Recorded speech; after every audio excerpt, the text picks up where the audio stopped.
Chris, you're...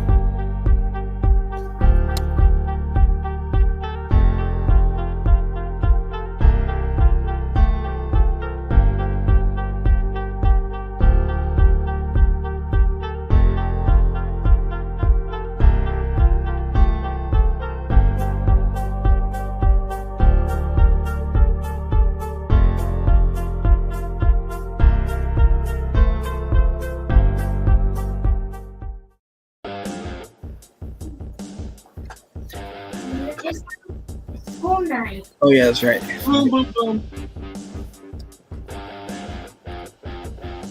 What's going on, everybody? Welcome to the Coast to Coast Entertainment Network. I am Skinnie. And I'm Biggie. And it's Messaround. And that is Messaround. That's right. The boys are back. We are back. And we are bringing you our debut episode of the Biggie Skinnie featuring Messaround show. We're bringing it back. The boys are back. This is going to be a next up-and-coming, very exciting show. We've been waiting to bring this back and do this for a very, very long time. So we're here. We're here. We are officially here now. Today, we saw what? Go ahead. I just got to say, I like this a little better. Like, I liked it when we were all together, like on the same camera, but at least you could see everyone's face, and we're not trying to squeeze three of our fat asses into one camera. I love it, right? Yeah, absolutely. I definitely love this. What was that, 6 years ago we started this show? Yeah, it was about 6-7 years ago. 6-7 years ago. I want to say it was 2015. So 2015, 2016, something like that. Yeah. 7 years. And now we're bringing this to you live from Coast to Coast Entertainment Network. The boys back. And we got a great sports show for you. That's right. This is the boys sports. Are back. And you know what? Back on again. This sports show, the boys are back in town. On this sports show, we bring you everything. I mean, every sport you want to talk about, we're going to talk about it right here. And it's going to be fire. We know that today started opening day of MLB baseball. I will tell you what, disappointing day. If you're a Braves fan, disappointing day. Going in, lose 6-3 on opening day. But before we get to that, how about these comments? So Biggie, I shall say Biggie. I don't know if you saw this. The comments that were coming from Ronald Acuna to Freddie Freeman and Messaround, you might have seen this though too. So these comments came out where Ronald Acuna, when they asked him and said, "Are you gonna miss Freddie?" and Ronald Acuna was like, "Me? No, I'm not." And they said, "Why?" And Acuna's like, "Well, you know, we had some bit of a riffs back when Freddie Freeman was here." And then Freddie came out and said it wasn't really riffs. It was just that I was enforcing organizational rules. That's what Freddie said he was doing. So, J-Mac, what's your takes on this? Can we just move the hell on? Like, that's my take on this. Like, the guy went to L.A., and he's not in Atlanta anymore. And who cares if we're going to miss him or not, to be honest, because it doesn't change what the team is this year. It doesn't change that he's gone. It doesn't change the new makeup of the team. None of this matters. This is all like headline grabbing drama stuff that really is part of the game now that doesn't need to be part of the game. That's really what I think. Messaround, what's your thoughts on this? To me, it sounds like he's being it sounds like he's just being a dick. You know, sports rules that aren't really necessary in the clubhouse. I mean, some of them are, but going that far to be that guy, I mean, come on, everybody's grown-ups, they're all adults. Well, my personal thoughts on this originally, with what I was telling Amy, and you can disagree with me or not on this, J-Mac, because I know Freddie Freeman was one of your favorite players when he was with Atlanta. Messaround, I don't know what your feelings were about Freddie, but I know for me personally, what I told her was, I said, maybe this was a thing to where Freddie, you know, because Freddie had been the face of the franchise for like multiple years. So maybe Freddie was seeing it as, well, now Ronald Acuna is here, signed this massive contract. I still don't have a contract. So pretty soon maybe Ronald's going to be the guy. And maybe Freddie didn't like that. Maybe Freddie didn't like that Ronald was going to be the face of the franchise. And so that kind of might have started a little rift between them. Who knows? Who knows if this is what happened? I don't personally know Freddie, so I can't tell you what his personality is like. But this was just my thinking. I'm like, maybe this is what happened. Maybe Freddie was just worried that Ronald was going to become the face of the franchise. I don't know, because when you've been in the league that long, it's time to pass the torch on to the next guy that's going to be the face. Like Abraham's done for the White Sox, he's like embraced that. And he's taking the guys under his wing like Luis Robert and Eloy Jimenez and guys like that. It is though, but you got to think not every guy's like that. Because think about LeBron James in this aspect, right? That's right. I said it. I name dropped LeBron. LeBron. I thought this was one show we'd be marked safe from LeBron. Oh well, we're typically safe, but I name dropped him anyways. And that was for multiple reasons why. But anyways, we can go away from this subject because I can see that Biggie's like, really, we got to talk about this subject between Freddie and Ronald. Who cares, right? I want to give J-Mac, Biggie, I'm sorry, Biggie. I want to give Biggie the opportunity to kind of gloat a little bit and kind of talk about his San Antonio Spurs and how excited he actually could be that they made the playoffs when nobody gave the San Antonio Spurs a chance to make the playoffs. Hey, even if we don't win the play-in game and get into the eighth spot, it shows you a lot about who Greg Popovich is as a coach and what he can do with the talent that's put on the court itself. What he has to work with. Obviously, it's not the talent that he had when you had a Duncan and a Parker and a Ginobili there, which are all going to be Hall of Famers for him, or even a Kawhi Leonard. But he rallied his troops around the guys that were there, and he fought them back. Walked into a locker room and said, hey, this is our number. We get to this many wins, we're going to be in the play-in game and at least give us a shot at getting in the playoffs and making a run. And so it says a lot about Popovich. Honestly, to me, sounds like a homer, but definitely top 3 coach of all time. The wins speak for itself, but it's the championships. It's what he's done with nobody during what's supposed to be a rebuilding. So once Parker was gone, it was the last piece to be gone. Once Ginobili retired, once Duncan was gone, we traded away Kawhi.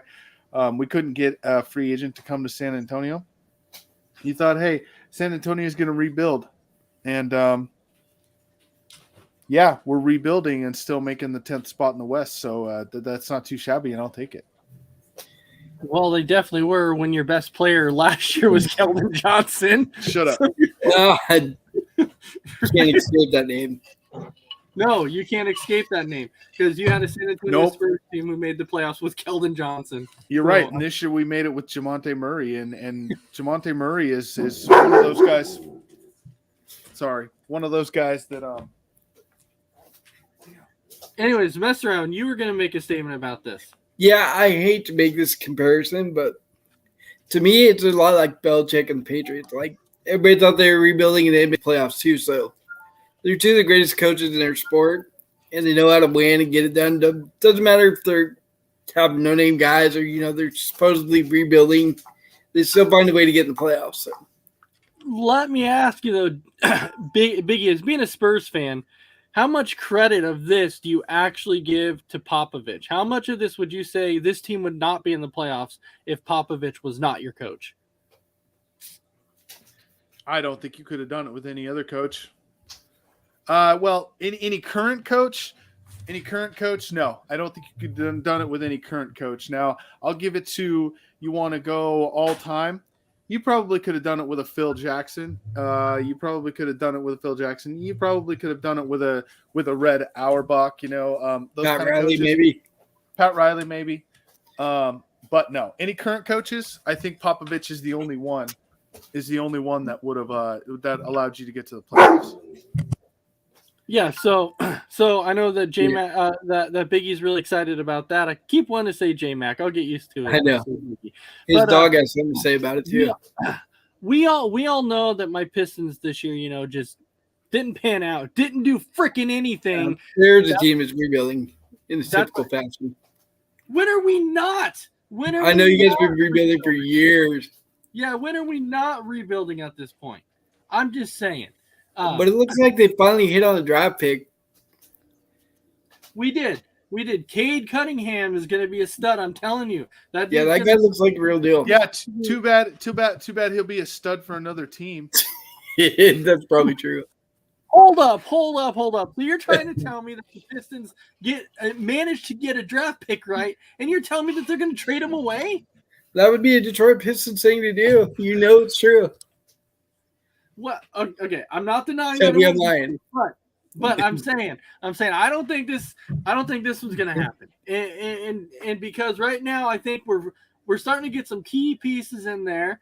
You know, you have a Cade Cunningham. Killian Hayes last year was supposed to be the answer. That dude didn't pan out to be the answer. Trash.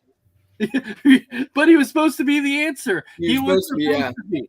And, there's only one guy who will ever be known as the answer, and that's Allen Iverson. Yes. Practice. We're talking about practice. Not a game, but practice.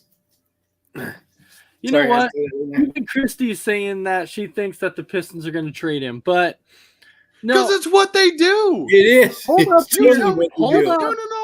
No. Since the bad boys in Detroit in the late 80s and early 90s, you tell me one player that they haven't traded away who's become a star somewhere else.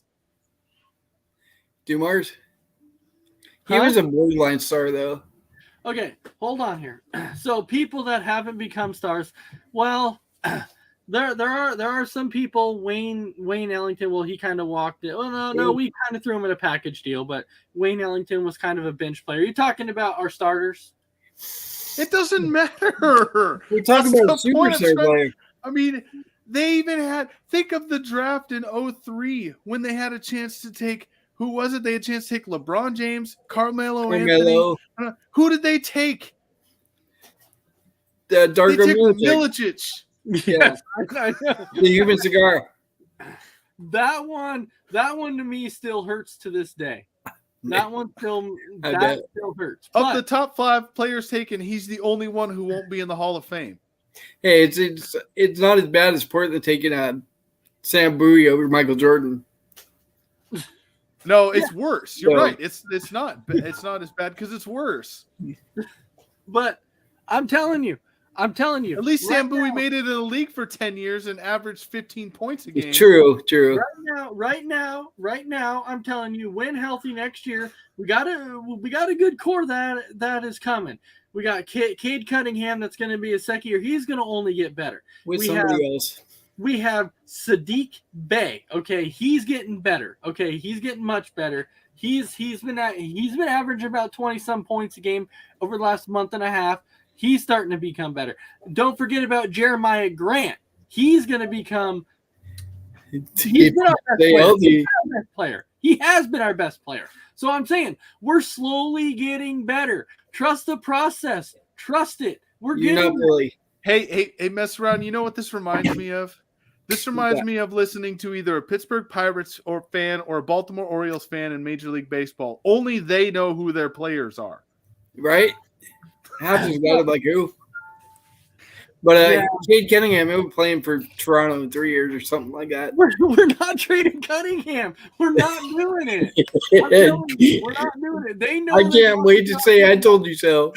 You will. No. You will trade. Mark my words. You will trade him for a has-been veteran player and a second-round pick. Okay, we're not going to make that stupid mistake again of trading for a guy like Blake Griffin and giving up half of our team for Blake Griffin. Who's the owner and the GM of the? It's coming. Who's the owner of the GM of the Pistons? Okay, hold up here because Dwayne Casey's the coach. Okay, he's the coach. Dwayne Casey has some power. Now, Tony Brown is actually our GM. This is his first year. And he came out this year and said, trust the process. This is a process. This is his first year. So I'm not saying he's wrong. I've been hearing it forever. I've been hearing this for a very, very long time about trusting the process. Yeah, you heard it, Philly. They stole Billy's catch line. But it's trust the process. And I will say, we've gotten better actually since last season. You know why? Because of Cade Cunningham. But Well, I'm not going to disagree with you there. Cade Cunningham's I think he's going to be the real deal. But you're telling me we're not going to keep him. So no, because it's a Detroit thing to do. They always do that. They develop some guy and then they off him for a bag of chips. I'm telling you, you can sit here and tell me I'm wrong about this one. I can't wait to tell you that you're wrong. Because you are. I'm not wrong on this one. I'm not wrong. I'm telling you, this one I'm not going to be wrong on. We'll go back in 3 years and look at this video and show you how wrong you were. Who was the last relevant player in Detroit? And if you say Blake Griffin, get out of here. No, it wasn't Blake Griffin. You have to go back to think Grant Hill. Yeah, no. You can go back to think about like Chauncey Billups and Tayshaun Prince and even those guys didn't finish their career with the Pistons. No, but they were relevant players.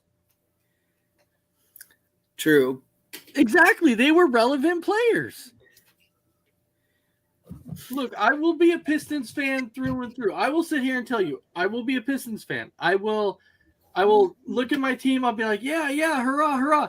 But if I know they're going to do something stupid, I will be the first one to come around and tell you they're going to do something stupid. But I believe they are. They're going to. I believe this franchise has turned a new leaf, and I believe that they're doing stupid stuff now is over.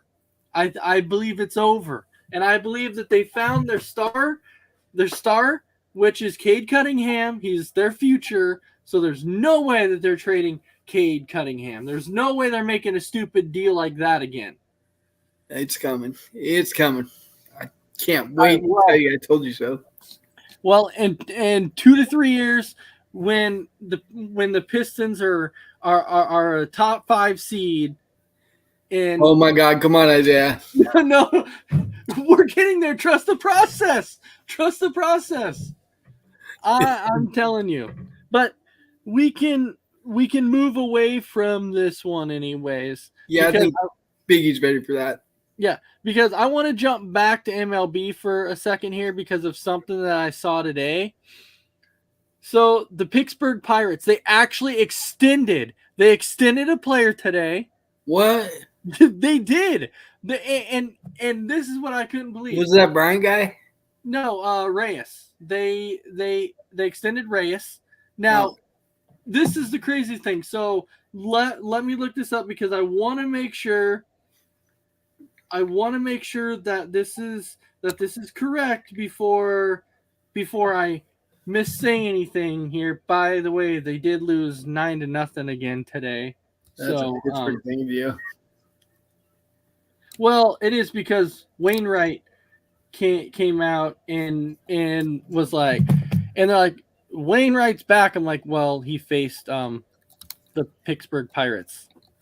But anyways, the guy I was talking about is Cabrian Hayes. So yeah, that's the guy I was thinking of. Yeah.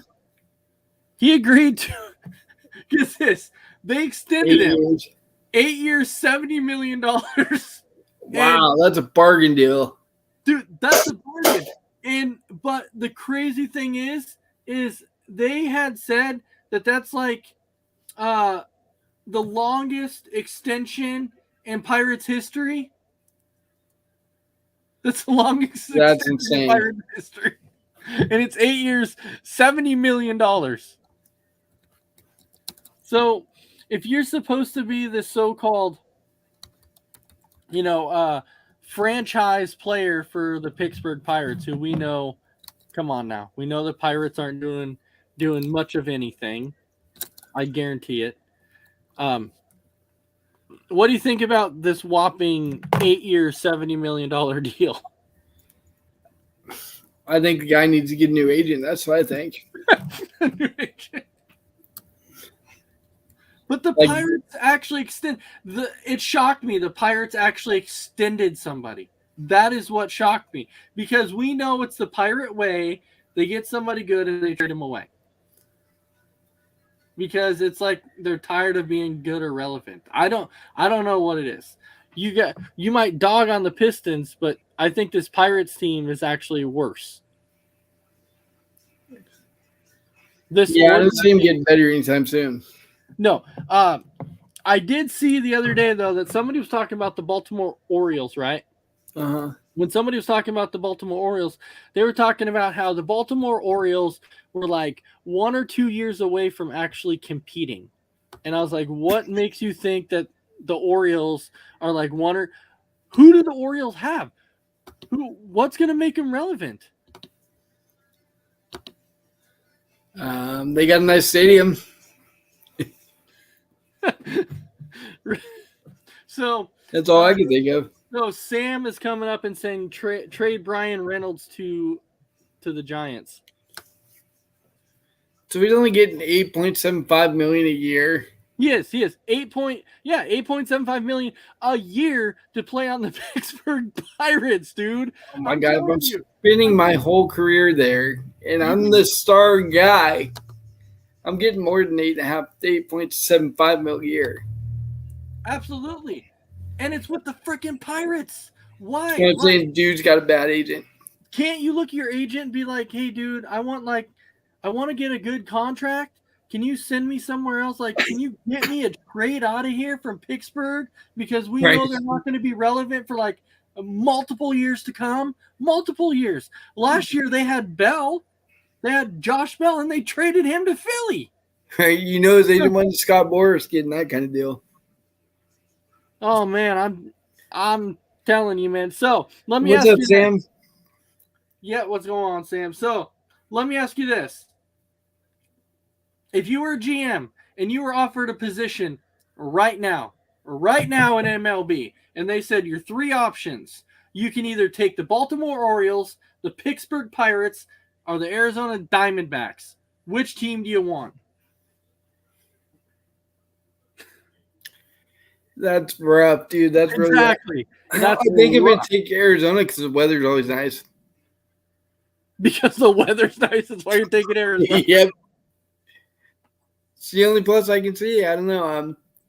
Not any of those franchises has any talent whatsoever. So, the Diamondbacks have the Mattel guy or whatever his name is. I can't remember his name, but Pittsburgh, though, has the number 1 prospects in the National League side.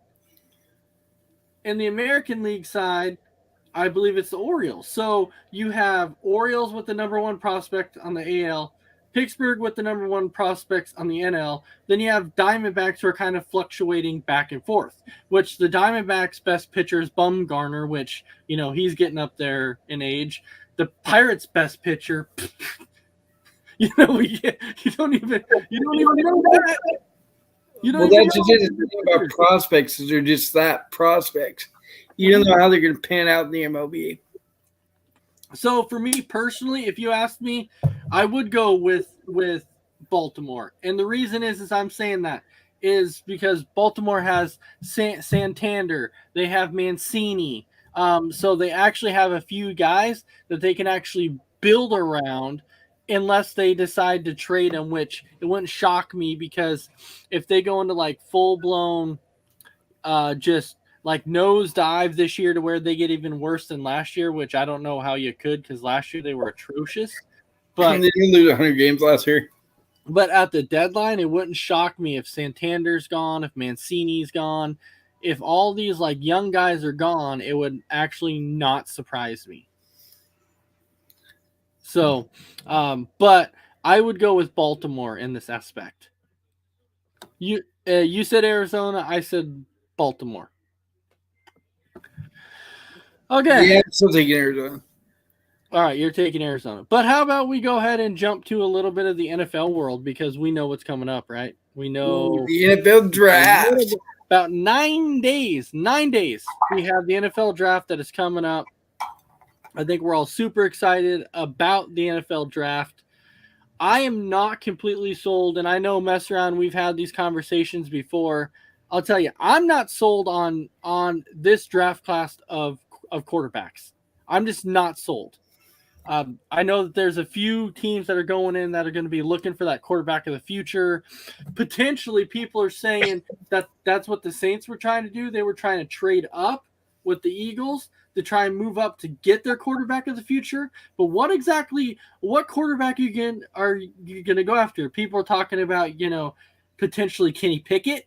That might be who they're trying to move up for, but they're saying his hands are really small. He can't throw a good deep ball.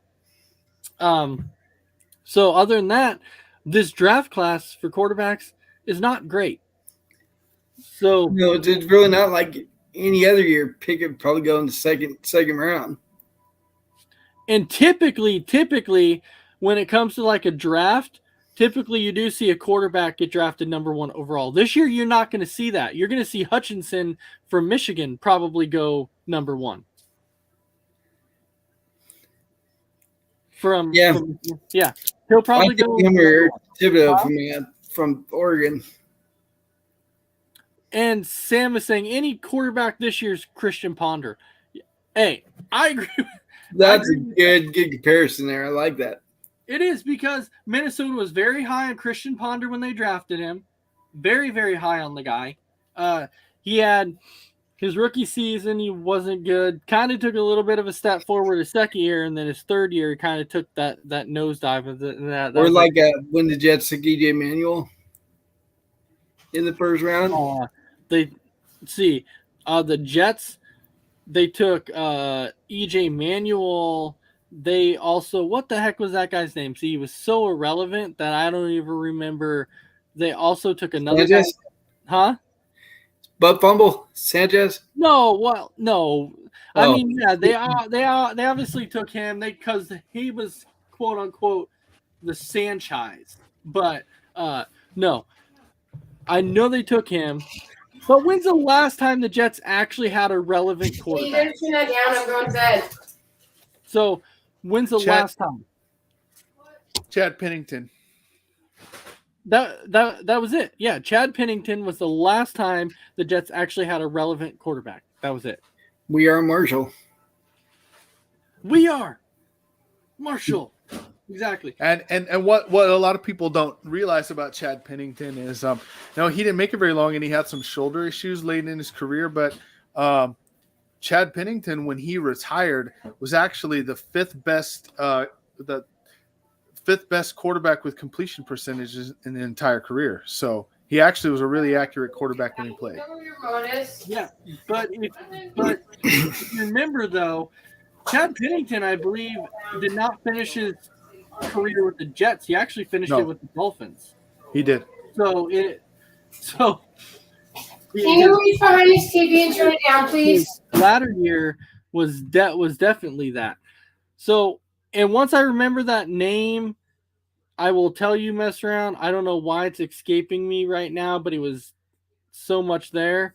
But when you think about the Jets, like we were saying, though, they drafted Hackenberg.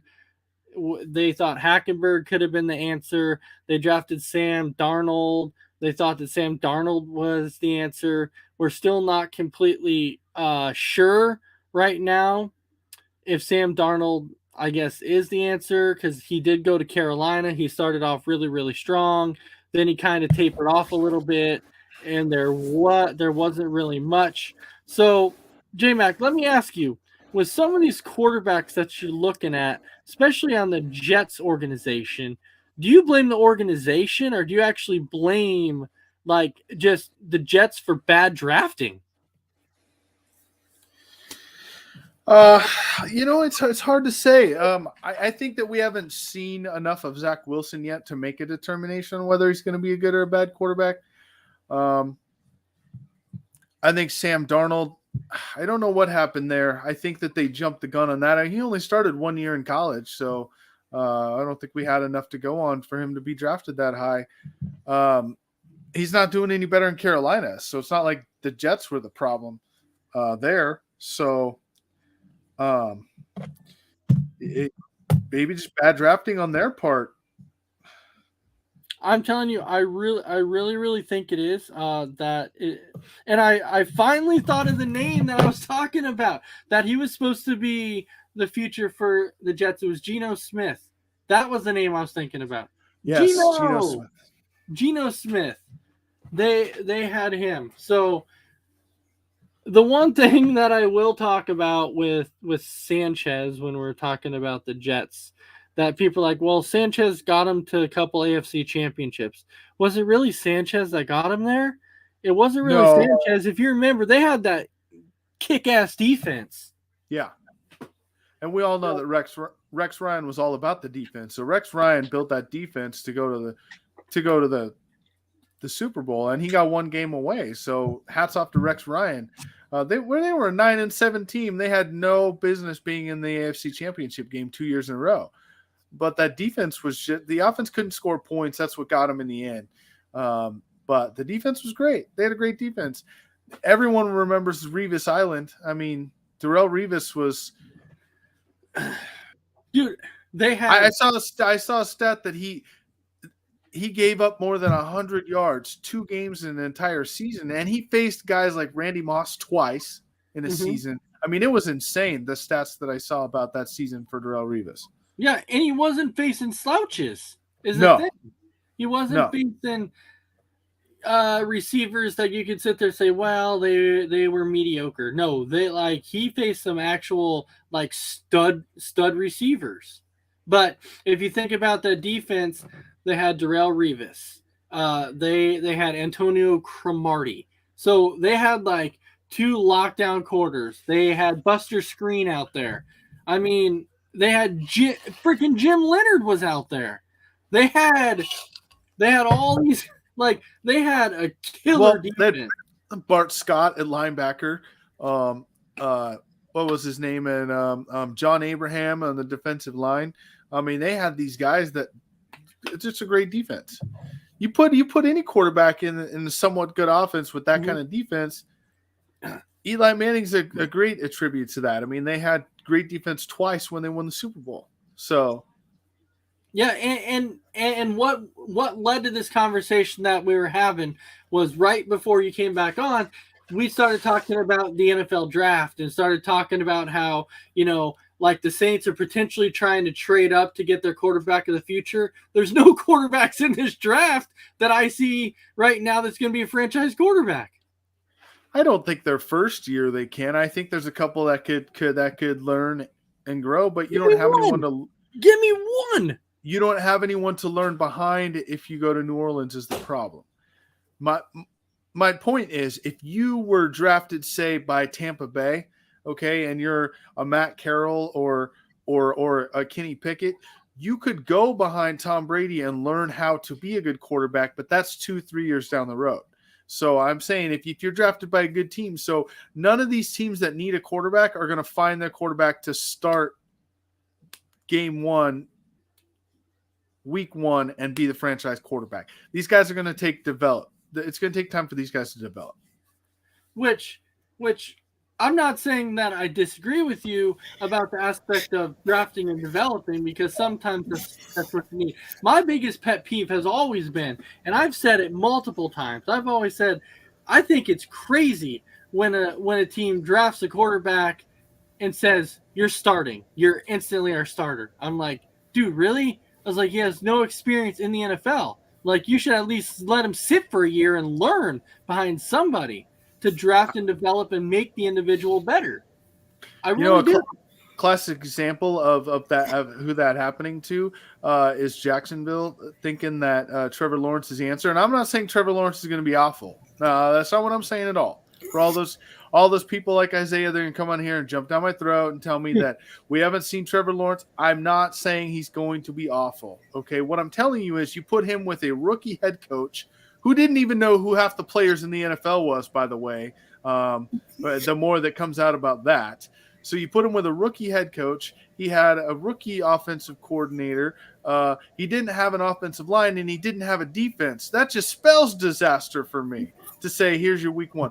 When they could have had a guy like Gardner Minshew, who is not great by any stretch of the imagination. I'm not saying he's a franchise quarterback, but he could have at least been a bridge quarterback that you don't expect him to play as well to start. And then Trevor Lawrence could have at least sat behind somebody for a couple of years while they developed the rest of the team and then put him out as a starter. That's what I think should happen in Jacksonville. Yeah, and I'm not disagreeing with that because, yeah, Minshew may not be that superstar of a quarterback, But Minshew can win you games. He can. He's proven that before. Heck, the Eagles looked better when Minshew was at quarterback.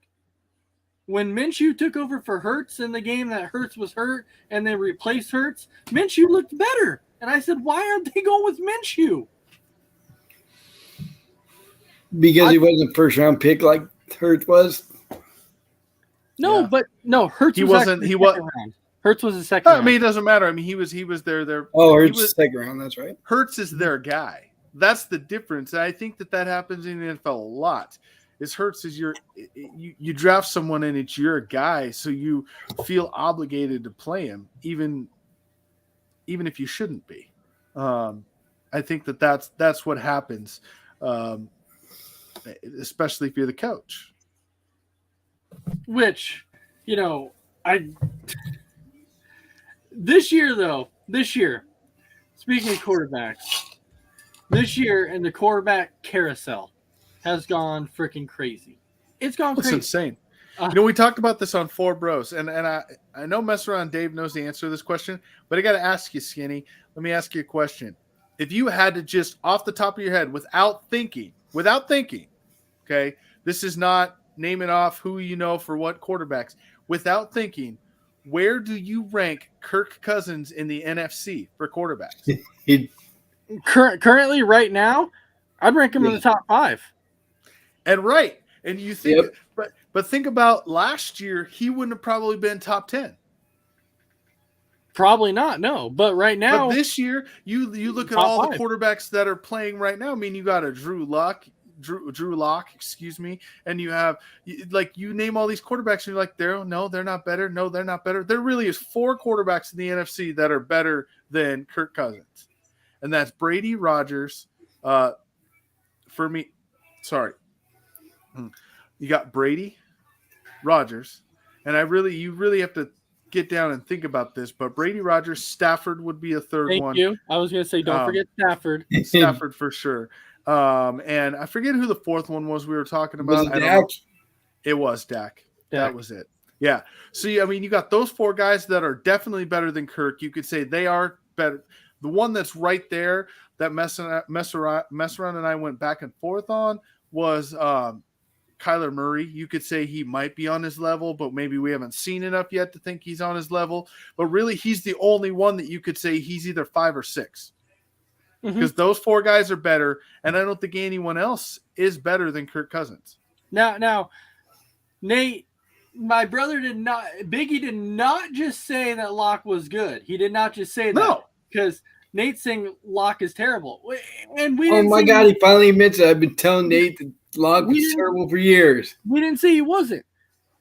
J-Mac was simply saying that you have Drew Lock that is now in the NFC. That's why last year Russell Wilson was there. And I would have picked Russell Wilson over Kirk Cousins any day. Absolutely. Without question, I would have. Without question. So, last year, Russell Wilson, definitely, I would have put over Kirk. Matt Ryan would have been above Kirk Cousins last year. Matt Ryan would have. Matthew Stafford, definitely. I still would have put him over that. Last year, Brady, definitely. Rodgers, definitely. There was, just going around the Sam Darnold, absolutely not. I'm not going there. Definitely not going there. There's not really too many quarterbacks in the NFC East that I can say that I would put over. What about Jameis Winston?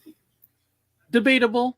I guess you could debate that because he was off to a strong start last year. He was off to a very strong start. He was off to like 14 touchdowns, like 3 picks or something. So he was off to a great start, and then he tore his ACL. So it's going to be what happens with him. Those numbers are sometimes skewed. Karma comes back and gets you. I know. It is not always about the number of touchdowns to interceptions you throw.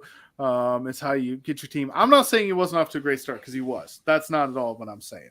I just think sometimes we dwell too much on those numbers than we should. Now, Locke is terrible. Seattle needs to upgrade a quarterback. I think another one is Marcus Mariota better than Kirk Cousins. We don't know because he hasn't played in a couple of years. How about this? Now, Marcus Mariota, the year that he took Tennessee to the playoffs, yes, he would be better than Kirk Cousins. But is that the Marcus Mariota you're going to get? We don't really know. All right, so let's do this. Let's play this game, and we'll just go from here and see what you guys think. So we'll go ahead and we'll start with Kirk Cousins. Okay? Way too loud. And then we can sit here and we can talk about it, team by team. So let's go ahead and start out with the NFC West. So we'll go Kirk Cousins, Matthew Stafford. Which one are you taking? Matthew Stafford. Okay, Matthew Stafford. There's one. Let's go Messaround. Are you going with Stafford? Oh, yeah, for sure. Okay, so he's going with Stafford, okay? Kirk Cousins, Kyler Murray, Biggie. Man, honestly, that's a tough one. I'm probably going to go Cousins. It's a toss-up, though. You could really flip a coin for me. So I'll say Cousins, but all right. Mess around. Which one are you taking? I want to take Kyler because he's more athletic and he can do more things on the field, but at the same time, he doesn't protect the ball well, and that's what Kirk Cousins does very well. He doesn't throw a lot of picks, so I'm going to take Kirk just for that reason. All right, so we're still only at one. We're still only at one so far after two teams. So you have Kirk Cousins, or technically right now it's Jimmy Garoppolo because he hasn't been traded. So technically doesn't matter. Still the starter. Doesn't matter if it's Garoppolo. It doesn't matter if it's Trey Lance. Give me Kirk Cousins. I'm sorry. Okay. I don't trust either one of those guys more than I trust Kirk Cousins. Okay. And then obviously Kirk Cousins. I'm sorry, just real quick, because we saw it last year in the playoff game with Dallas and San Francisco, where at the end of the game, you saw it happen. You saw Garoppolo go down and throw the costly interception that he always throws at the end of the game. Mm-hmm. So, yep. Okay, and then obviously Cousins are lock. You're going with Cousins, obviously. Oh my God, 100 times, 100 out of 100 times. So still right now we're still at one. So now we can jump to let's go to the NFC West. So we go to the NFC West. Let's see. Oh, you just did the NFC West. Oh yeah. We already did that. So let's go to the NFC South. So let's go Kirk Cousins, Jameis Winston, Biggie. Which one are you going with? Cousins. Okay. Messaround. Which one are you going with? I would take Winston if he was more durable and stayed healthy, but yeah, Cousins. Okay. All right. So, Biggie, you going with Kirk Cousins or right now Mariota? Cousins. Okay. Mess around? Cousins. Okay, Cousins. Okay. Kirk Cousins. Easy one. Tom Brady. Man, as much as I don't like the guy, I have respect for the guy. You're going to go Brady. I'm sorry. No one's going to pick Cousins over Brady. Right. And then obviously Messaround's going with Brady also. Oh, for sure. So he's going Brady. How can you take Cousins over Brady?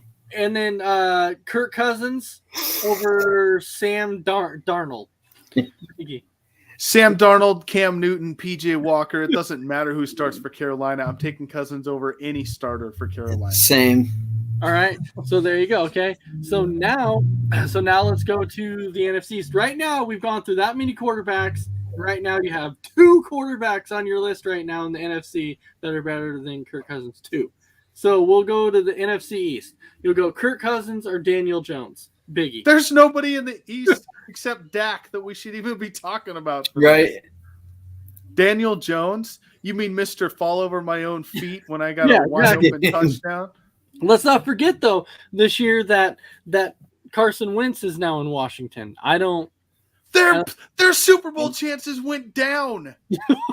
Yes, I saw that. They had a better chance of going to the Super Bowl without Wentz with Heineke as their quarterback than they did with Carson Wentz as their quarterback. What does that tell you? Yeah.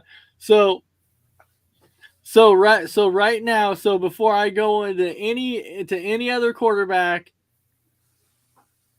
there in the East, you're just immediately saying the only one in there's Dak. The only one. Yep. Okay, so 3. So Messaround, do you agree? The only one in the East is I agree, but you can almost swap out Dak and Cousins. I mean, they're so close. okay. All right. So then Definitely, according to Amari Cooper, they're close. Then the very last one, we have the North. So any other quarterback besides Rodgers in the North right now that you'd put Cousins over? So, right now, you mean today? Like if I had to make a choice today? Yeah, if you had to make a choice today, like right now, Rodgers is the only one. Okay, because you got Rodgers, but only because I hate Rodgers. All right, so right now that's 4. That's because you got quarterbacks. Because you got Jared Goff in Detroit. Yeah, so that's 4 quarterbacks in the whole NFC right now. And I can't say Fields, even though he's my guy, just because the sample size is too small, so we don't know yet. Size is too small, absolutely, yeah. And I agree with you. That's why I was bringing that up. Messaround, by the way. I'm not saying Fields isn't going to be good, but the sample size is just too small for us to know that yet. Yeah. So right now with Kirk Cousins, he would be number 5. So right now, those are the 4 quarterbacks that we have in front of Kirk Cousins in the NFC. So if everything were to pan out and you were to go, let's say the teams made the playoffs due to quarterback play. Let's say that. The Vikings would technically make the playoffs just on quarterback play. Well, the problem with the Vikings isn't Kirk Cousins. It's freaking Dalvin Cook not being able to stay healthy. Yep. So Nate, Tim is saying Cousins over Wentz, which, you know, he said that. He said Nate saying I'm not taking Dak over Kirk. I said, it's close. It is close. You heard Amari Cooper. You heard what Amari Cooper said, and that's why he's not there anymore. Apparently, Amari Cooper told him in the locker room, "You're just the Black Kirk Cousins." So, yeah. Oh my God, that's horrible. I mean, it's awful, but that's what he told him. So, I mean, it's close. I mean, it really is close. It really is close. It's like splitting hairs. Yeah, it really you can go either way with it. You really, really could. Now you look at the AFC and it's just such a jumbled mess with there's so many quarterbacks in the AFC I'd take over. Right. I mean, right now, nobody in the AFC West would I pick Cousins over. Nope. No. Nobody in the AFC West. Derek Carr. No. Nope. No. Ooh. Close. I would not take Cousins over Derek Carr. Close. It's close. It is close. I don't trust Carr. I don't trust him. I don't trust him. I don't trust Carr. I never have. I've never. It's not. But I'm just saying the Raiders.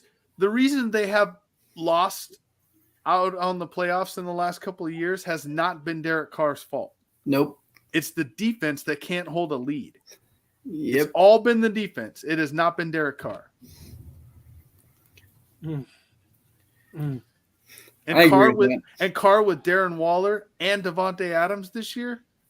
Oh my God. Well, oh my God. I will say this though. Imagine if Bruggs wouldn't have got in trouble. This year though, we will find out what Adams is truly made of. We'll find out. This will be a true test. You don't want to go there. You don't want to go there on this. I'm telling you. You don't want to have this conversation. No, I do, because I want to find out if Cousins is as good as he's supposed to be. If Carr's supposed to be as good as he is, we'll find out. We'll definitely find out. This year we'll be able to, because if Carr cannot do something with this roster he has, then apparently Carr's not going to be the answer for the Raiders. He's not the problem either. But if he can't go out and do anything this year with the Raiders, if he goes out, I'm telling you, if he goes out and wins 9 games with this Raiders team and throws 23 touchdowns, I'm getting but you can't put all the losses on him. It could be the defense. What? Even if they win 8-9 games, it still couldn't be his fault. I mean, their defense could be bad. So here's a question. I know Messaround's wanting me to ask this, so I'll ask it. how come it's okay for everybody to give Rodgers a pass because he hasn't had a good defense? But when we talk about Carr, who has comparable numbers, by the way, I'm not saying 45 touchdowns a year, but his touchdown to interception ratio is up there, okay? And he's got comparable numbers, but we can't talk about how he hasn't had a good defense in his career either. I'm not saying that he doesn't I'm not saying he deserves all the blame. What I'm saying though is you can even talk to Raiders fans who will sit there and tell you they don't like Carr because they don't trust him because he does the worst decisions at the wrong time and he costs them games at the wrong time. That's the type of quarterback that Carr is. He does not always make good decisions. And so that's what's going to always haunt Carr the most. And so that's why when it comes down to it, I'm like, that's why I don't trust him, is simply because of that, because he does not always make good decisions. And that's your opinion and you're entitled to it. But let me tell you where the Raiders messed up. It's not Carr. It's not their defense. Where the Raiders messed up is that they did not keep their interim head coach from last year. That's where they messed up because he's the reason they made the playoffs last year. Oh, so Brandon, we were talking about Kirk Cousins because we were saying how right now when you look in the NFC side, he's top 5 quarterback in the NFC right now because you can't really put a lot of other quarterbacks over him. And by the way, shut up, Brandon. So right now he's top 5 in the NFC. You have to put him there. But so you're sorry. But that was the only reason I was saying that is simply because of the decisions that Carr makes is the reason why I put him there. That was okay. Yeah. So that was the only reason I said that. Now, if you look at let's say the AFC North, right now you have. I think Burrow's the only guy to take over him in the North. I would probably take Jackson over him too. Ooh. But, and it was and you sold me on that earlier mess around with a point that you made. I think Jackson can do more things on the field than Kirk Cousins can. He can use his legs and he can throw the ball. Cousins is not a very mobile but he's not very accurate. That's the only thing I hold against Jackson. I get that, but I just think he can do more. I think he can win more games with his legs and his arm. So I mean that's me. If stay healthy. Yeah, you're right. I mean, fine, but I like that Huntley guy better than like Jackson. Although I would probably take Deshaun Watson over Kirk Cousins to be honest. Oh yeah, I forgot all about Watson. Yeah, Watson's in the AFC North now. Yeah. Well, remember though, he hasn't played in a full year though, so we don't know what he's going to be like when he comes back. It might take him a while to regain his form, but I still think he's going to. Here's one for you: AFC South. Well, so the AFC South with Matt Ryan, I would probably take Matt Ryan. I probably would. Okay, that's one. Yeah. So Matt Ryan, Trevor Lawrence, not right now. Nope. Definitely not right now. Later, I don't know, but right Tannehill. now, you're not. Houston, it'll probably be Davis Mills will be starting, but right now, absolutely not. And Tannehill, probably not. So now you go to the AFC East. Josh Allen all day. I'm taking over. I will tell you that anyone who was not sold on Josh Allen as a legit quarterback in this league, go back and watch the AFC divisional game against the Chiefs. That's it. That's all I would ask you to watch. That was crazy. Like that game was that game proved that he deserves to play in this league, and he's an elite quarterback. Because he went toe to toe with the one everyone always praises, Patrick Mahomes, and he went stride for stride with Mahomes the entire game. Yeah, he threw like 5 touchdowns in that game or something. Like, And 4 of them to what was his name? The unsung hero of that game. What? Man, Gabriel Davis. yeah, That wasn't his name. Gabriel Davis had Davis. 4 Absolutely. touchdown catches.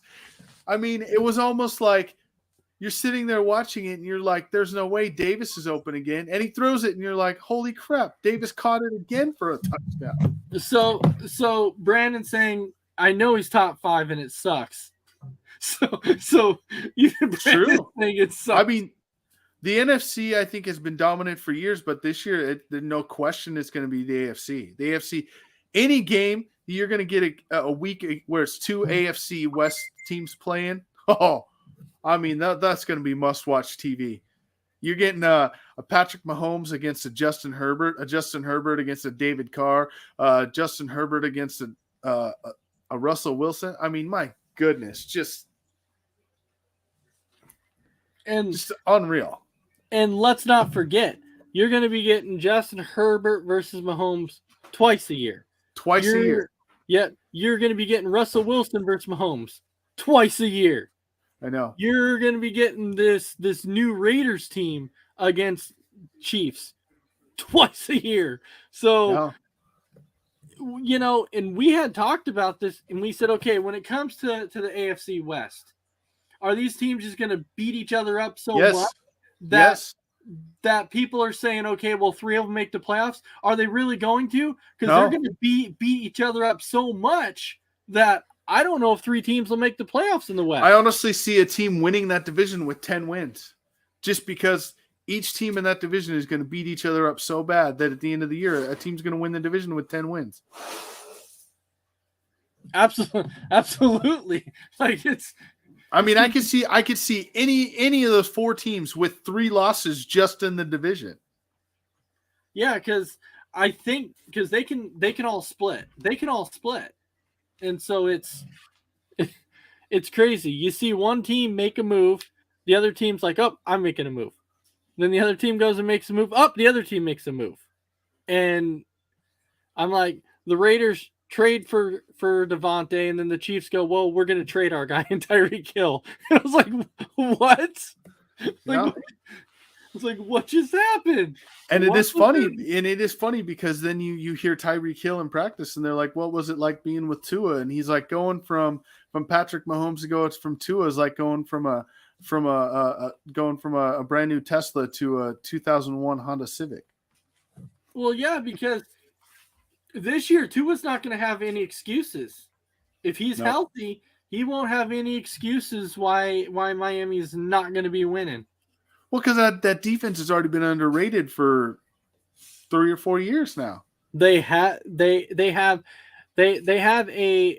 have a top 10 defense. They should, and then their offense should be good enough to where they should also be a top 10 offense. They should, absolutely, because they did enough with Tyreek Hill, Cedric Wilson. I know that they traded Parker, but they made enough moves to where they're gonna be good. Don't forget that they probably have one of the top underrated tight ends in the league, in Mike Gesicki. I mean, the guys saw a very solid tight end. So Tyreek is not overrated. Nate McLeod, Nick McWhort, whatever the hell your name is. This will be a homer take, but I'm looking forward to the Chiefs versus Broncos game this year, especially because of their winning streak against us. But the Broncos made the right moves by actually going out to get a good quarterback. So they did. So for everybody who's always knocked on Elway saying he can't find a quarterback, guess what? He did that for you this year. So, and it'll be the second time he's done it, because the last time he went out and got Peyton Manning. Yeah, so he's done it twice now. So now it's time to start thanking Elway and being like, thank you. You made the right move. You went out, you got a quarterback. So now it'll be a wait and see exactly how he does. But wow, look at that. We're at that time already. This has been a great show. It's been a fire show. Lots of conversation. Loved the first episode of it. I think Messaround's laptop must have died or something. I don't know what the heck happened, but something happened there. Anyways, J-Mac, your final thoughts. My final thoughts are this is going to be a great show. Watch it. It's going to be fire. Nate McWirt, I don't even want to talk about Tyreek Hill not being a top 5 wide receiver because he is. The difference is he won't be able to run 60 yards down the field and have the ball drop into his hands because we all know Tua can't throw the ball 60 yards. So Nate said he puts him top 15. Oh, my goodness. Name 14 wide receivers that are better than Tyreek Hill. You can't. There is no way. I see Crispy Bacon back behind the scenes like he's back there like, you got to be kidding me. There's not 15. There's not 14 wide receivers that are better than Tyreek Hill. Name 5. Name 5 that are better than Tyreek Hill. That is crazy. You can't. That's my final thought. Name 5. Oh my gosh, that is pretty crazy. I don't even know. Yeah. Wow. Anyways, we definitely want to thank everybody for watching. It's been a very, very fun show for all of you who tuned in. Christy, Tim, Nate, Sam. Thank you, everybody. Brandon. And Brandon. Thank you all. Next week, you'll get to watch another episode of Biggie and Skinnie featuring Messaround. It's been fun. Brandon said he can name 5, but that's... I would... No. No, he's saying no. And Nate's saying I can. And I'm like, okay. So you can Tyreek. Okay. All right. Yeah. So All right. anyways, so we want to thank everybody for watching, and we'll see you next week for another episode of Biggie and Skinnie featuring Messaround. Have a fantastic freaking night. See y'all.